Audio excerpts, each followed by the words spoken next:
Hyderabad metro రైలు project విషయంపై కేంద్ర మంత్రులను కలిసి చర్చించినా స్తబ్దత వీడకపోవడంతో స్పీడ్ పెంచాలని తెలంగాణ ప్రభుత్వం నిర్ణయించింది.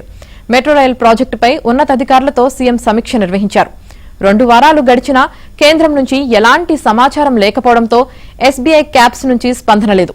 దీనిపై ఎలా ముందుకు వెళ్దాం, స్పీడ్ పెంచకపోతే ఈ అంశం మరింత ఆలస్యానికి గురవుతుందని, ఎలాగైనా వెంట పడాల్సిందేనని ముఖ్యమంత్రి రేవంత్ రెడ్డి అధికారులతో అన్నారు.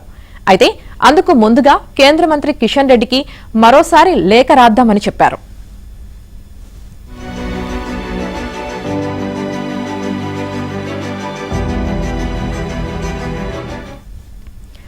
మెట్రో ప్రాజెక్టుపై రాష్ట్రానికి చెందిన కేంద్ర మంత్రి కిషన్ రెడ్డితో కలిసి సీఎం రేవంత్ రెడ్డి ఇటీవల ఢిల్లీలో కేంద్ర మంత్రులు మనోహర్ లాల్ ఖట్టర్, అశ్విని వైష్ణవ్లతో సమావేశమై చర్చించిన సంగతి తెలిసిందే.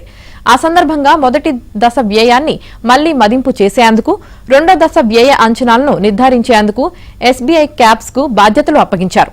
అయితే కేంద్ర ప్రభుత్వం ఇప్పటి వరకు తన ప్రతినిధిని ప్రకటించలేదు. పైగా ఎస్బీఐ క్యాప్స్ కూడా బృందాన్ని ఏర్పాటు చేయలేదు. దీంతో ఈ అంశంపై స్తబ్దత నెలకొంది.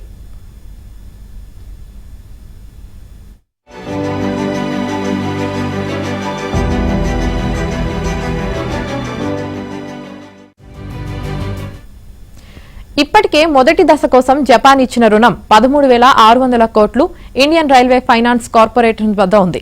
అయితే తెలంగాణ ప్రభుత్వానికి మొదటి దశ ప్రాజెక్టును అప్పగించడానికి ఎల్ఎన్టీతో 15,000 కోట్లతో ఒప్పందం కుదిరింది. ఇందులో 13,600 కోట్లను రుణం రూపంలో తీసుకోవాలనుకున్న ప్రభుత్వం మిగతా 1,400 కోట్లను ఎల్ఎన్టీకి చెల్లించింది.